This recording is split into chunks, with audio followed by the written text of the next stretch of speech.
struggle and war. Month after month, day after day, the State of Israel comes under harsh attack. At some point, I get fed up with this, people say. I'd rather live in a world where there's no Israel. And I've seen such cases. I spent quite a lot of time on campuses. Every such case is a victory for our enemies. Now at the Jewish Agency, I said that part of our struggle for Jewish Zionist identity is advocacy for Israel on the campuses. Other people say, well, talking politics, the Jewish Agency shouldn't be involved in that. I said, it's not politics. It's true, we're not going to start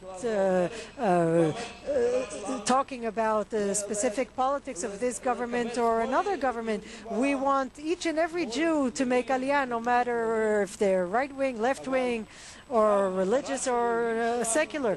But what our enemies want now is to distance Jews from Israel. Quite simply, to dissociate Jews from Israel, because they know that that's the best way to ensure assimilation. The basis, the major force that somehow underpins Jewish identity is the link to Jerusalem. So that's why we're doing so much work on the campuses. A few days ago,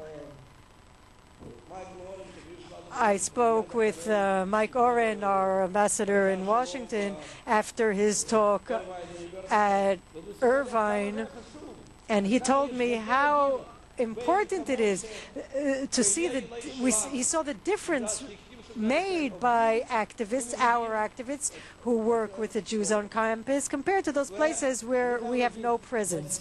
And I have to say, the basis of all our successful work is ultimately to bring Jews to Israel, to Jerusalem. A few days in Jerusalem are stronger and make more of an impact than any policy discussion.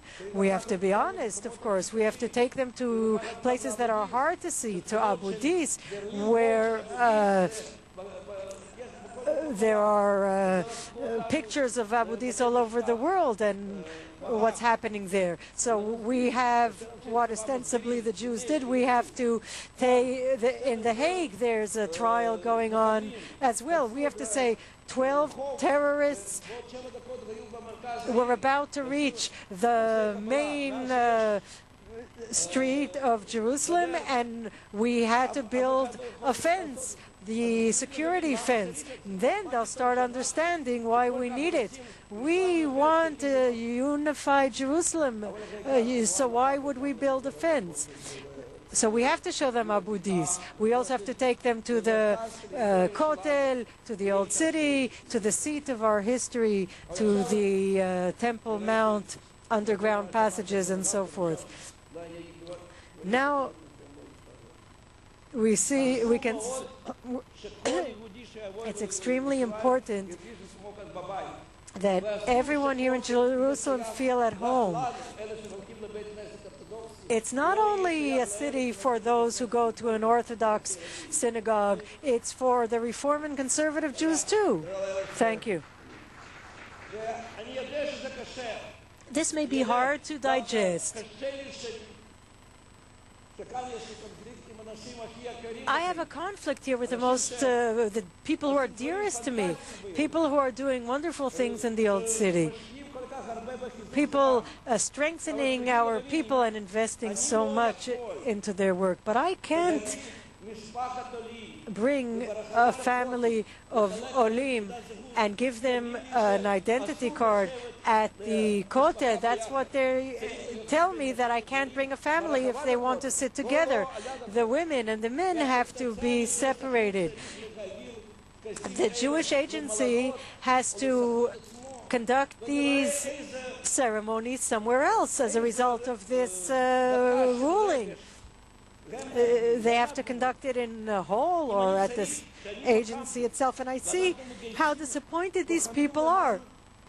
On campuses, we are actively struggling for the state of Israel, and people come over and tell me that here in Israel they were not allowed to feel Jewish, just like every other Jew. This is extremely important for everybody.